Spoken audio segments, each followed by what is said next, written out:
बिल्कुल 19,200 तक भी पहुंच सकता है, ऐसा बता रहे हैं ब्रजेश। इस बीच सुरेंद्र कपूर जो कि CMD हैं, सुना को है कि हमारे साथ जुड़े हैं। सुरेंद्र जी शुक्रिया आज समय देने के लिए जी बिजनेस को। जो फॉरेन ट्रेड पॉलिसी आई है इसमें कोई दो राय नहीं है कि कॉमर्स मिनिस्टर ने हर पहलू को छूने की बात की है। उन्होंने एग्रीकल्चर को लेकर बात की तो इंडस्ट्री के भी मैन्युफैक्चरिंग सेगमेंट को लेकर चिंता जताई है।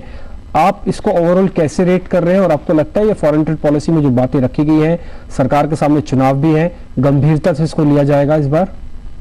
देखिए ये पॉलिसी जो उनकी आनंद शर्मा जी ने दी है वो तो उनकी 5 साल की जो उन्होंने पहले बोला था कि मैं 5 साल के लिए वही चीजें करता रहूंगा और मुझे जो इम्पोर्टेंट चीजें लगती हैं जैसे जॉब क्रिएशन और प्रोसीजर सिंप्लीफिकेशन वगैरह, तो मैं समझता हूँ जो आज उन्होंने अनाउंस करा ये जीरो EPCG स्कीम जो सब इंडस्ट्रीज को लगेगा और जो इंसेंटिव दे रहे हैं JNK और नॉर्थ ईस्ट को 9 साल की एक्सपोर्ट ऑब्लिगेशन देने की और 10% कम, ये अच्छी चीज है। एक्सपोर्टर्स इसका फायदा उठाएंगे और इंजीनियरिंग और ऑटोमोटिव की तरफ से जो इन्होंने फ्लेक्सिबिलिटी दी है एक ग्रुप कंपनीज को, जैसे उन्होंने कहा कि कैपिटल गुड्स की इंपोर्ट्स के लिए इंसेंटिव दिया जाएगा अगर आप लोकली खरीदेंगे, तो मुझे लगता है ये अच्छी चीजें हैं। और जैसे उन्होंने SEZs के बारे में बोला कि फ्लेक्सिबिलिटी होगी,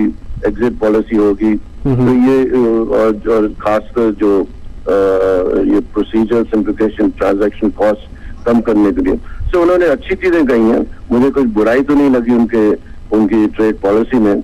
और ये पॉलिसी है, ये स्टिमुलस तो है नहीं, और समझते हुए कि एक्सपोर्ट्स बढ़ रहे हैं लेकिन इतने नहीं बढ़ रहे हैं जितने होने चाहिए, क्योंकि हमको ये भी देखना चाहिए कि ग्लोबल ट्रेड कम हो रहा है लेकिन उसमें भी हम इतने गिरे नहीं हैं, सिर्फ 1.4% हमारा एक्सपोर्ट कम हुआ है। तो ऑल इन ऑल मैं समझता हूँ कि अच्छी स्कीम है, अच्छी पॉलिसी अनाउंसमेंट है।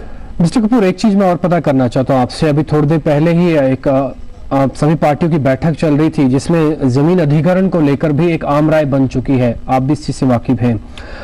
अभी ये जमीन अधिग्रहण जो था बहुत बड़ा मैटर था, कॉर्पोरेट्स काफी इससे चिंता जताते रहे हैं कि ये लैंड एक्विजिशन इंडस्ट्री लगाने के लिए भी आजकल बहुत मुश्किल हो गया है। मैं आज एक्सपोर्ट की जो पॉलिसी आई है, कॉमर्स मिनिस्टर ने रखी है सामने फॉरेन ट्रेड पॉलिसी, साथ ही जमीन अधिग्रहण को भी जोड़ना चाहता हूं और इस पर भी आपका कमेंट चाहता हूं कि इसको आप किस तरह से देख रहे हैं। कम से कम जो एक बड़ा हर्डल था ये आज थोड़ा सरल होता हुआ दिख रहा है, हल्का हो रहा है।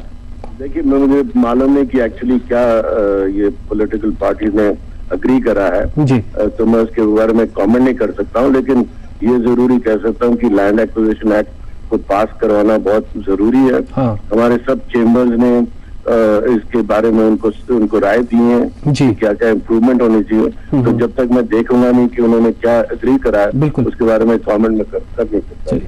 कपूर साहब लेकिन शुक्रिया आज कार्यक्रम में जुड़ने के लिए, बताने के लिए। जो फॉरेन ट्रेड पॉलिसी पे आपने कमेंट किया ये काफी इसमें बेहतर दिख रहा है, क्योंकि जो सारे पॉइंट्स कॉमर्स मिनिस्टर रखे वो भी आप इसे समझ के बता रहे हैं कि ये बेहतर एक पॉलिसी के तौर पर इसको देखा जा सकता है। इस बीच राजेश मेहता भी हमारे साथ जुड़े हैं जो कि चेयरपर्सन है राजेश एक्सपोर्ट्स के। राजेश जी शुक्रिया।